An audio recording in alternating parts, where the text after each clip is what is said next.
নমস্কার, আমি সুমনা। মাসাঞ্জোর থেকে আসার পথে দেখলাম রাস্তার ধারে গুড় জাল দেওয়া হচ্ছে, তাই সবাই মিলে দাঁড়িয়ে পড়লাম। এই দেখুন, গুড় থেকে পাটালি তৈরি হচ্ছে।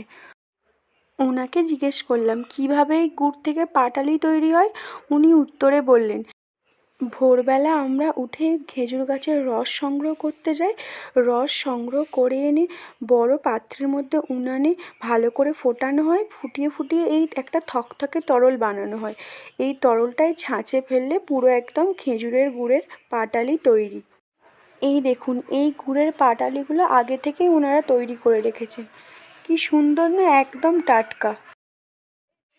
গুড়ের পাটালি ছাড়াও ওনারা ঝোলা গুড় বিক্রি করছেন।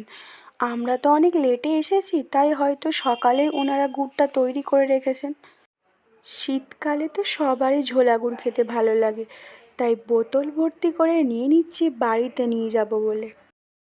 ভালো থাকবেন, সুস্থ থাকবেন।